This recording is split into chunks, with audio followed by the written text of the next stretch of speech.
How to be a good friend. Article 1:1. Intro. So, what's the best way to be a friend?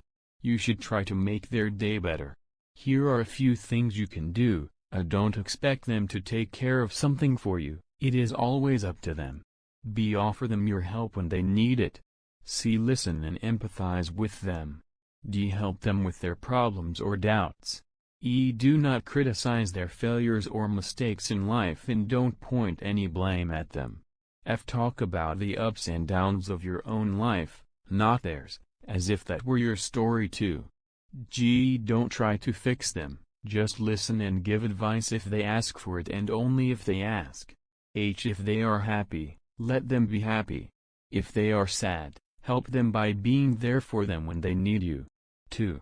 The importance of being a good friend. The key to being a good friend is to always be present. When you are in the presence of others, don't think about what you want or need. It's not your turn to talk yet. It will come at a later time. If you interrupt someone's flow, it's already too late to fix it. If you want to be a friend, the way to do it is by taking things one step at a time. If you have something on your mind, ask them if they're willing to help you out with it and make sure they are able or willing to do so. The best way of doing this is by asking them directly rather than indirectly. Do you think I could use some help with this?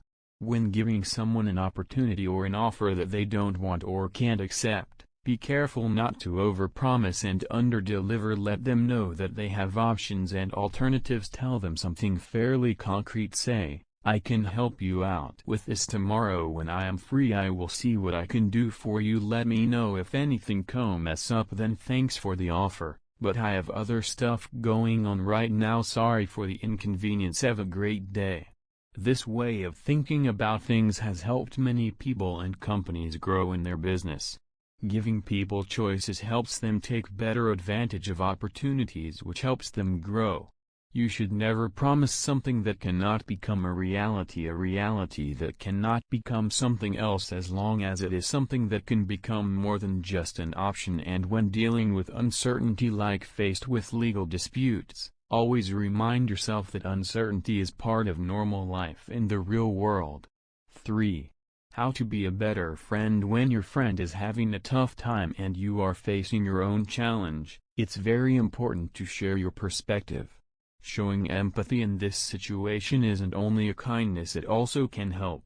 Sharing the struggle will motivate them to do more, and may give them the motivation they need to find a solution. It can also help them feel less alone in their problems. It's also important to remember that friends aren't just there to support you, they are there because they want to be supportive too. They may want to share their concerns and point out a good way of handling the situation, but if you don't care about those wishes, then sharing those concerns won't make things any better for anyone. Remember this at all times: you have the power over how much empathy you show, so use it wisely and sparingly. Friendship should never come at the expense of someone else's feelings or needs, nor should it come at the expense of your own feelings or needs either. 4. Conclusion. You are a good friend and have a lot of positive things to say about others. But what if you were to tell them the truth?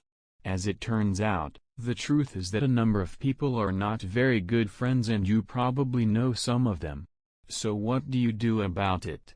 I'm not talking about your fellow employees or customers, I'm talking about the people who really matter. First, ask yourself, who is the most important person in your life? If it's someone else, then second, take a moment to think of reasons why this person matters to you. Obviously, they need your support and care. And they may be unique and special, but how do you know that they aren't just like everyone else? You can't know for sure. But there are 2 ways to tell: 1 by seeing how they treat their friends, 2 by seeing how they treat other people. Now let's go through option 1 and analyze it together. 1. See if this person treats their friends well. They may be generous with money or time, they may give up personal space for someone else, they may make sacrifices for you, or maybe these behaviors don't mean much, but at least there are words that matter in this context. If spending time with this person means giving up your own social life for them, and I wouldn't recommend that, then see if there is something special here that makes it worth spending time with them.